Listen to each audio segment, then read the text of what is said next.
It could be tough, right? Like sometimes the toughest battles are fought Yeah. when you're not, well, on an actual battlefield. Yeah. And today we're going to be diving into a topic that's, well, it's a tough one. Substance abuse among veterans. Right? And we've got a lot to unpack today. We've got some statistics, we got some expert insight, Yeah. and hopefully by the end of this deep dive, we can kind of understand a little bit more why this issue is so prevalent in the veteran community. Yeah, and hopefully people will walk away with more of an understanding of how they can support veterans in their lives who might be going through this.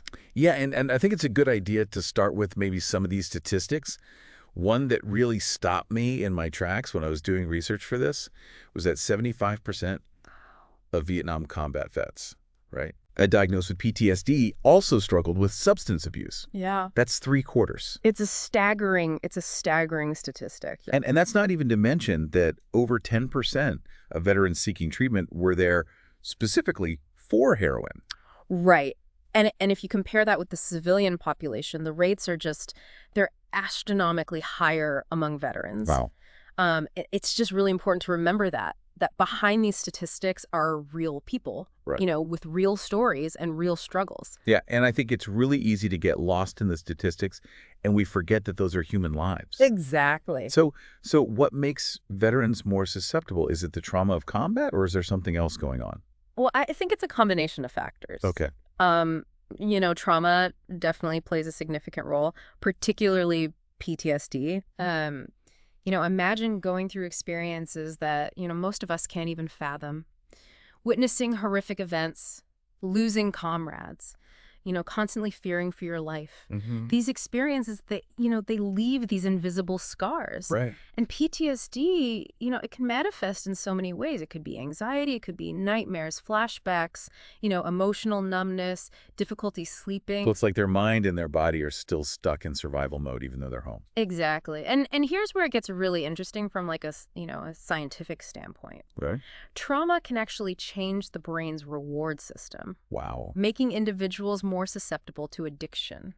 Substances, particularly opioids, can temporarily alleviate those symptoms, Oh, wow. offering a sense of relief, even if it's an illusion. So they're self-medicating to cope with these invisible wounds. Exactly. And it's not just the mental and emotional toll either. We also have to factor in the physical aspect. Okay. A staggering 66% of veterans experience some form of chronic pain. 66%. See, from more than half. That's incredibly high. It makes you think like, the long-term impact of some of the injuries they sustained during service, and then, potential for maybe some of those injuries to lead to like painkiller addiction and stuff. Absolutely. You've hit a really critical point there. Chronic pain, coupled with the psychological distress that we've been discussing, really creates like a perfect storm for substance abuse. It's not about willpower at this point. Right. It's about trying to manage this complex web of physical and emotional anguish. So you're talking about a population dealing with, PTSD, trauma, moral injury, and then on top of that, they're dealing with chronic pain. It's no wonder that substance abuse is a way that they're coping. And we need to be very careful not to label that as, a lack of willpower or a personal failing on their part. Right. These are individuals who've served our country, who've been through unimaginable experiences. Right. Their struggles deserve compassion and understanding, not judgment. I think that's a really crucial distinction to make. But this does kind of bring up something. What exactly is moral injury? Right. How does that play into everything? So moral injury is a relatively new concept, I would say, in the world of mental health. Right. But it's incredibly relevant to understanding, a veteran's experience. Yeah. Essentially, moral injury refers to the distress that arises from witnessing or participating in actions that violate one's own moral code. So it's not just the trauma of what they experience, it's the guilt and the shame that comes with it. Exactly. Imagine being in a situation where you had to make, life or death decisions. Yeah. Where the lines between right and wrong were, completely blurred. Right. These situations can deeply impact a person's sense of self. Their beliefs, their very core. It's a heavy burden to carry. And then that just leads to a sense of isolation, I would imagine. Absolutely. Where they feel like they can't talk about this with anybody because no one else could possibly understand what they went through. Exactly. And this is why it's so important to To really understand the nuances of PTSD, moral injury, and this connection to substance abuse, we have to move beyond just simply recognizing that these issues exist Mm-hmm. and delve into the why. Exactly. Why are these things happening? And only then can we really begin to develop effective solutions. So we need to be looking at a more holistic approach Absolutely. that addresses not just the addiction itself, Mm-hmm. but the trauma, the pain, the guilt, the isolation. It's all connected. It's all connected. Okay. Yeah. It's one thing to talk about moral injury, but Mhm. I think it's really impactful when you hear about how it actually manifests in, a veteran's life. Right. I was reading a story about a veteran named John, Mm-hmm. and he was a veteran from the Iraq War, and he was really struggling with this decision that he made during a firefight. Mm-hmm. And the decision that he made ended up saving his unit, Right. but it resulted in some civilian casualties. Right. And even though his actions were, considered justified by the military, Mm-hmm. he just couldn't shake this feeling that he'd betrayed, Yeah. his own moral code, Yeah. you know? It really speaks to the hidden wounds, right, that so many veterans carry with them. The decisions that they had to make in the heat of the moment under unimaginable pressure and this moral dissonance, it can be incredibly isolating. Yeah. It leads to this deep sense of shame and guilt that they may feel unable to even share with, their loved ones. Right. And then all of that just leads to these unhealthy coping mechanisms, Exactly. like substance abuse. They're trying to numb the pain, Right. silence that inner critic, find, just a moment's respite from that emotional turmoil. Right. And it just becomes this really vicious cycle. Right. And the American Psychiatric Association, in their guidelines for treating substance use disorders in veterans, they really emphasize the importance of addressing these co-occurring mental health conditions. Mm. You can't just treat the addiction in isolation. Right. So you're not just treating the addiction. You have to figure out what's going on underneath it all. It requires a multi-pronged approach, Therapy is crucial. It gives veterans a safe space to process these experiences, work through those feelings of guilt and shame, develop those healthy coping skills. Yeah.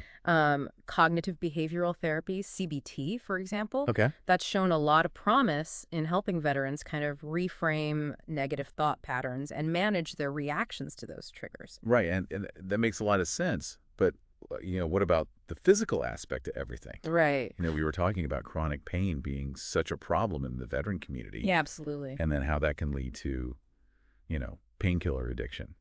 You're absolutely right. We can't forget about that physical component. Addressing chronic pain is essential. Okay. And this might involve a combination of different things, physical therapy, Right. maybe alternative therapies like acupuncture, Right. and in some cases medication. But this is where it gets, a little tricky. You have to find that balance between managing the pain effectively, Right. but then also preventing dependence on opioids. So it's like walking a tightrope almost. Exactly. You're trying to alleviate the suffering, Right. but you don't want to create another problem. Exactly. And that's why medication-assisted treatment, or MAT, Okay. has become so important, I think, in treating opioid addiction, particularly among veterans. Okay. And, medications like buprenorphine and methadone, they work by, binding to the same receptors in the brain as opioids. Okay. But they do so in a way that actually reduces cravings and withdrawal symptoms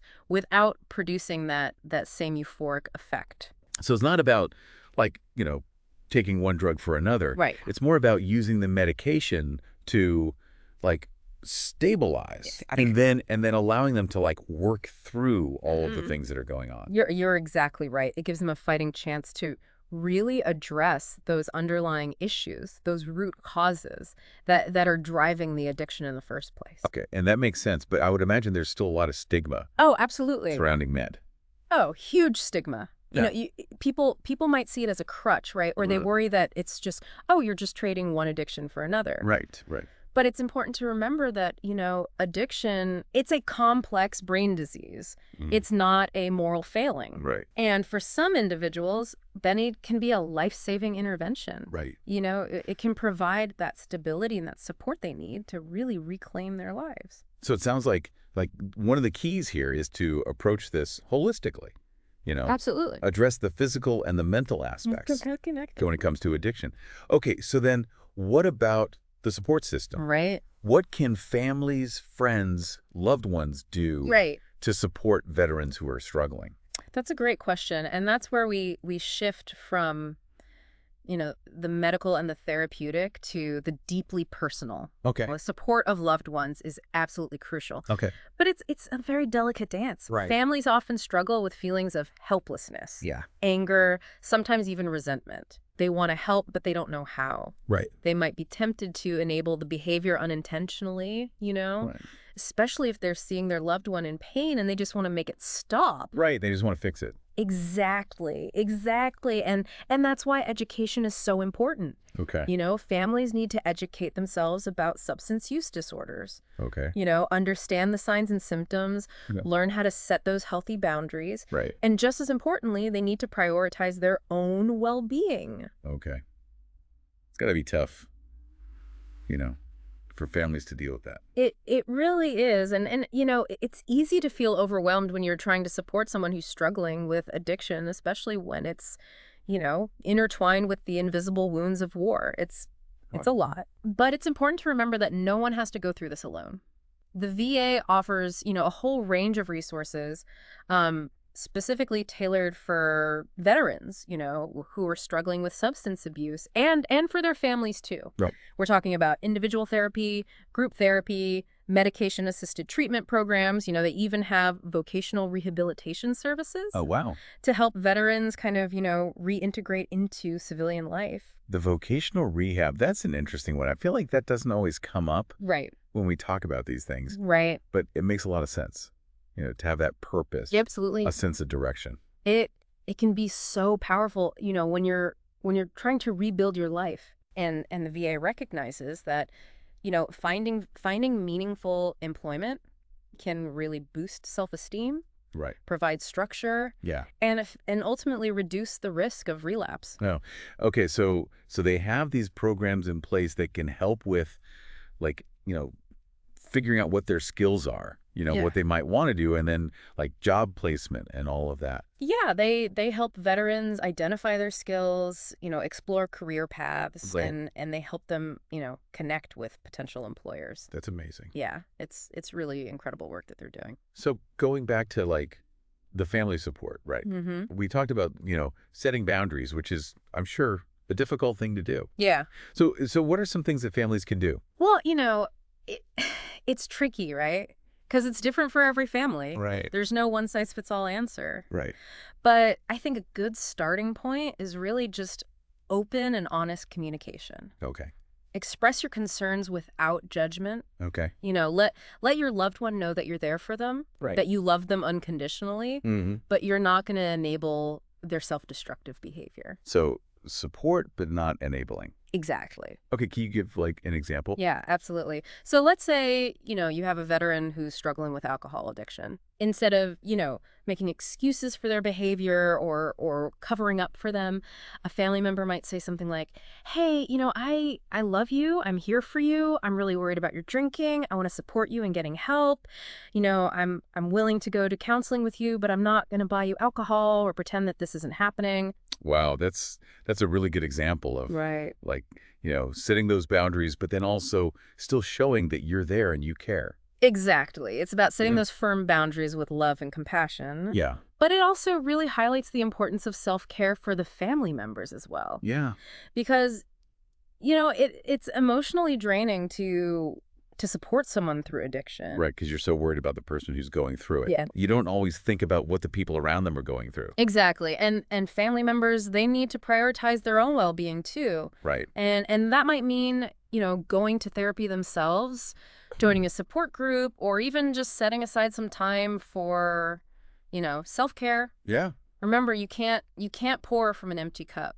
That's a good way of putting it. Yeah. And it's important to remember, too, that this is a marathon. This isn't a sprint. Oh, absolutely. So, have patience Have patience with yourself, have patience with your loved with one, your loved one. because recovery, it's not linear. There are going to be ups and downs. Okay, so what kind of resources are out there? Like, for families who are listening to this, Yeah.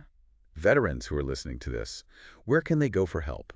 Yeah, so the VA's website, va.gov, is a great resource. Yeah. It's a treasure trove of information. They have, a whole section dedicated to mental health and substance abuse Okay. with links to, other resources, support groups, treatment facilities, Right. all across the country. Okay. And then what about, I know we mentioned it earlier, the hotline. Oh, yes. Yes, So for people who maybe aren't comfortable, going online looking yeah, for help. exactly, exactly. The Veterans Crisis Line is available 24/7. Okay. And they're trained to handle, a wide range of issues, Yeah.